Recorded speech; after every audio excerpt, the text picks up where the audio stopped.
La mayoría de los coches que vemos en la calle tienen una misión simple: ser invisibles. Están diseñados para ser eficientes, seguros y, sobre todo, predecibles. Son herramientas de transporte. Pero a veces, en los rincones más oscuros de los departamentos de ingeniería, ocurre algo extraño. Las marcas deciden tomar esa misma carrocería, ese mismo nombre que tu vecino usa para ir a la oficina, y arrancarle el alma para sustituirla por algo violento. Esto no es tuning. Esto es ingeniería de nivel de guerra. Es la historia de cómo un chasis diseñado para la economía se transforma en un arma de precisión. Hoy vamos a analizar la dualidad más radical de la industria. El Dr. Jekyll y el Sr. Hyde sobre ruedas. Vamos a desarmar la historia de los coches de familia que, bajo la piel, esconden el corazón de un asesino de circuitos. Prepárate para entender que, a veces, el coche más inofensivo del semáforo es el que guarda el secreto más peligroso. Para entender la idea de la doble personalidad, hay que empezar en Francia. El Renault Clio nació en 1990 como un coche urbano, tracción delantera, motores pequeños y pensado para estudiantes. Un auto práctico, racional y, en sus versiones básicas, con poco más de 70 caballos de fuerza. Pero Renault siempre tuvo un lado peligroso. En los años 90, decidió celebrar su herencia deportiva haciendo algo que no tenía ningún sentido comercial. Inspirados por el Clio V6 Trophy, una serie monomarca creada para competición entre 1999 y 2001, Renault tomó una decisión absurda: llevar esa locura a la calle.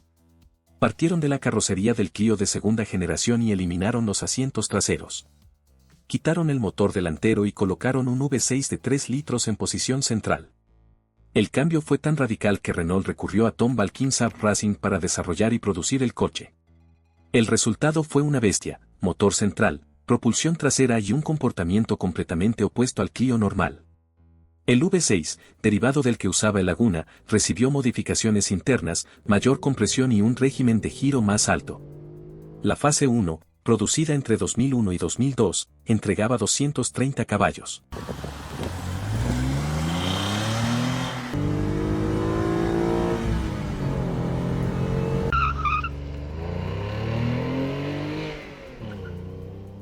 Era rápida, brutal y difícil. En las pruebas de prensa, Renault pasó noches enteras reparando coches accidentados. El peso adicional y un radio de giro enorme hacían que conducirlo al límite fuera una experiencia intimidante, incluso para pilotos experimentados. En 2003 llegó la fase 2, ya construida por Renault Sport en Dieppe. La potencia subió a 255 caballos, la caja recibió relaciones más cortas y, lo más importante, el chasis fue profundamente revisado. Se ensanchó la vía, se alargó la distancia entre ejes y la suspensión se volvió más rígida y controlable. El coche era más pesado, pero mucho más predecible y rápido. En total, se fabricaron solo 2.822 unidades del Clio V6. No tenía maletero real, apenas un pequeño espacio delantero. Visualmente parecía un culturista atrapado en un coche pequeño. Era, en esencia, un auto de carreras con matrícula. El Clio V6 no existía para ser práctico. Existía para demostrar que, a veces, la ingeniería también puede ser un acto de locura.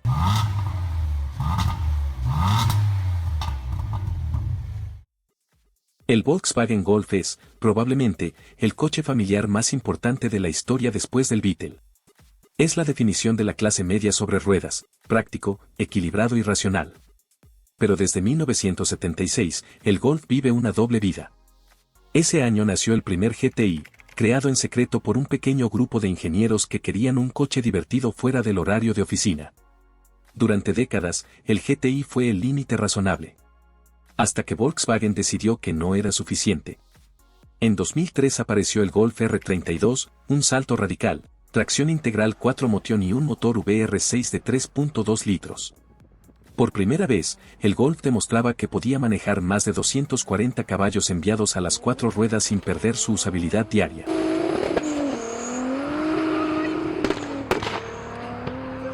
Pero la verdadera locura llegó en 2007.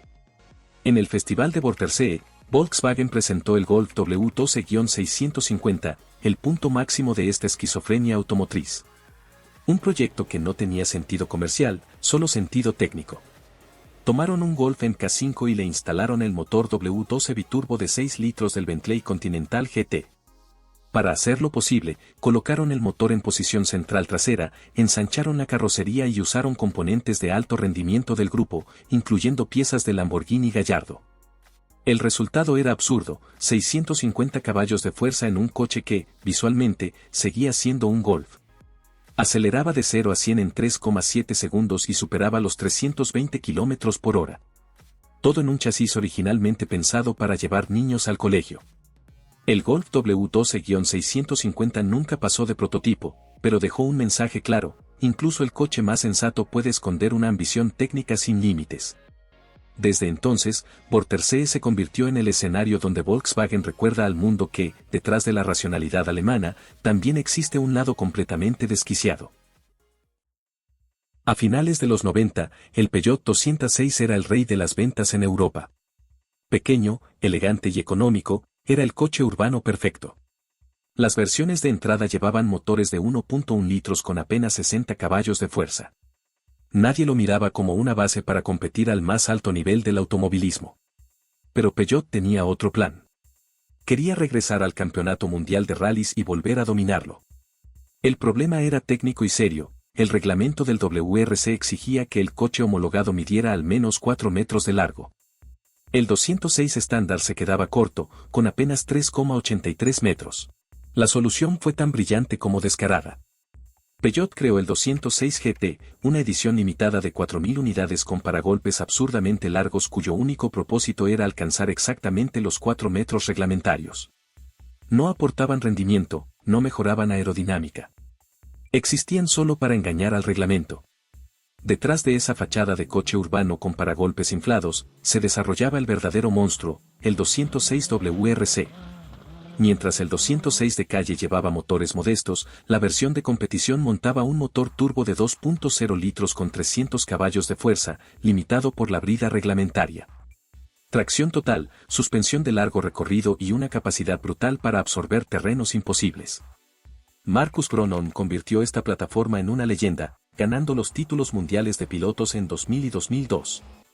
Peugeot dominó el campeonato de constructores durante 3 años consecutivos y el 206 WRC consiguió 24 victorias entre 1999 y 2003.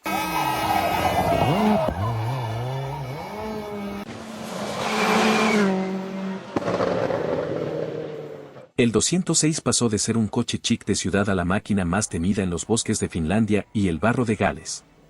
Fue la prueba definitiva de que el diseño elegante no está reñido con la brutalidad mecánica. Peugeot tomó un utilitario común y lo transformó en un arma de precisión capaz de volar sobre tierra a velocidades que desafiaban toda lógica.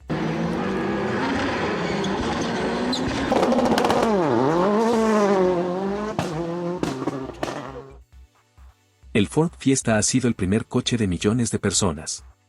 Es el símbolo del transporte accesible. Pero Ford siempre mantuvo una conexión directa con el rally a través de M Sport. En la calle, la versión más deseada es el Fiesta ST introducido en 2018.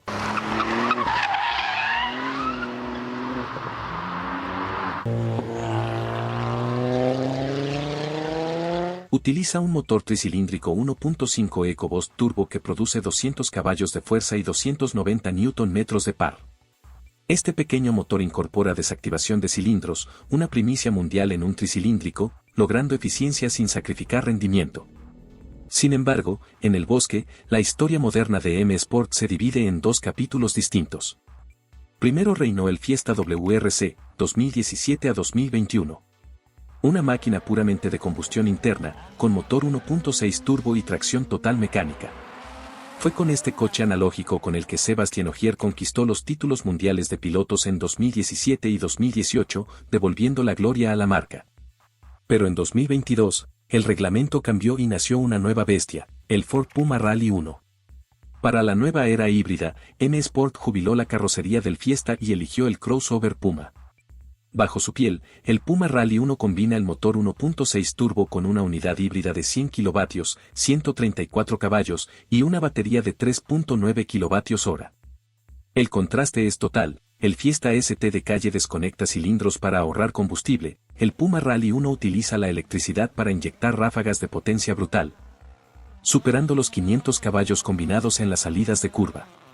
Fue con este nuevo monstruo híbrido con el que Sébastien Loeb hizo historia al ganar el Rally de Montecarlo en 2022. Ford demuestra así dos caminos: el Fiesta ST perfecciona el motor de combustión tradicional, mientras el Puma Rally 1 explora el futuro electrificado de la competición.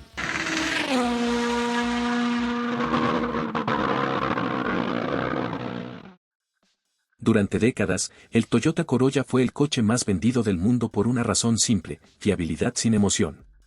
Un electrodoméstico con ruedas, recomendado por padres y odiado por entusiastas.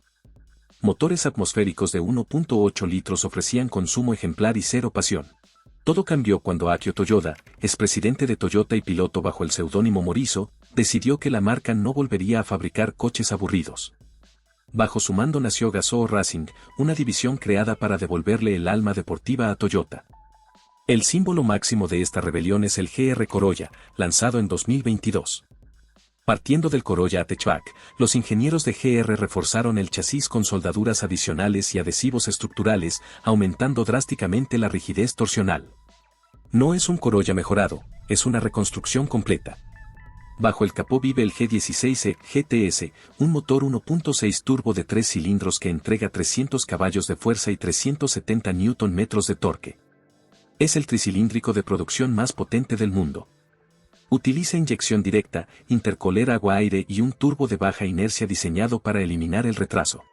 El alma del coche es el sistema GR4, una tracción total ajustable que permite repartir la potencia en tres modos: 60/40 para uso diario, 30/70 para diversión y derrapes, y 50/50 para máxima eficacia. Es un sistema pensado para el conductor, no para la comodidad. El GR Corolla acelera de 0 a 100 km por hora en unos 5,2 segundos.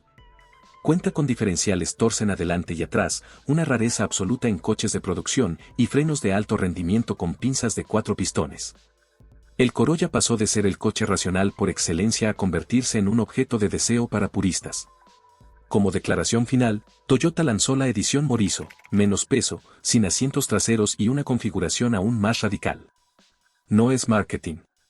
Es Akio Toyoda demostrando que incluso el coche más aburrido del mundo puede aprender a morder.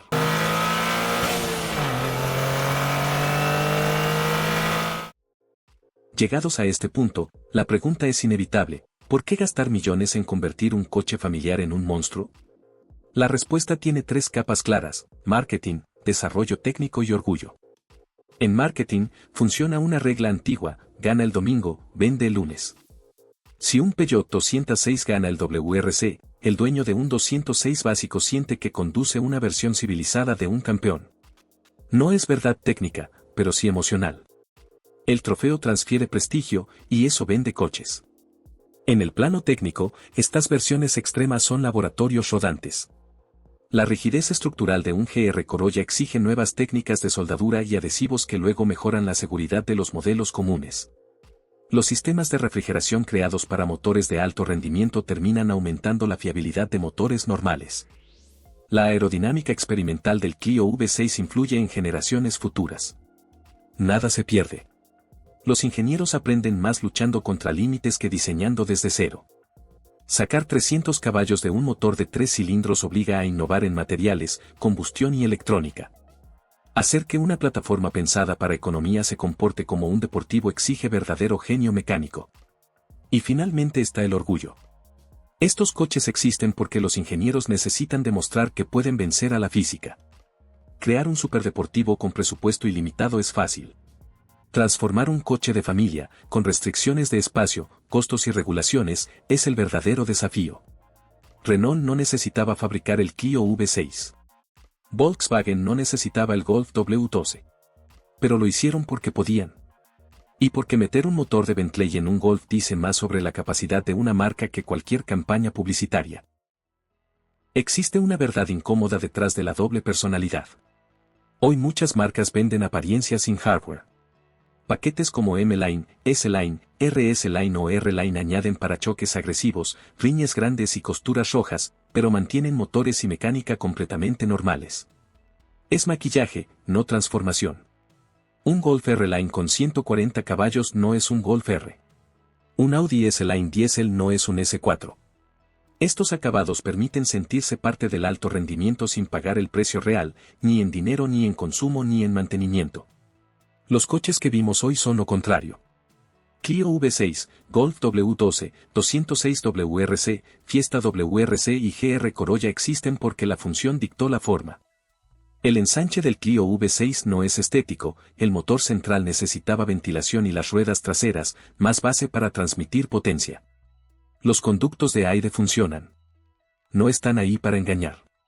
El alerón del GR Corolla no es para redes sociales, es para mantener el eje trasero estable a 200 km por hora. Fue probado en túnel de viento y en pista. Cada pieza aerodinámica tiene una función medible. La verdadera doble personalidad no está en los adhesivos. Está en el chasis soldado, en la presión del turbo, en los diferenciales autoblocantes, en los frenos sobredimensionados y en la suspensión recalibrada. Esa es la diferencia entre un disfraz y una metamorfosis real. Al final, estos coches existen porque la pasión nunca obedece a las hojas de cálculo. Son la prueba de que incluso en el mercado más racional siempre hay espacio para la locura bien hecha. Bajo una carrocería común puede esconderse un proyecto nacido del orgullo, del riesgo y de la necesidad de demostrar que la física todavía puede ser desafiada.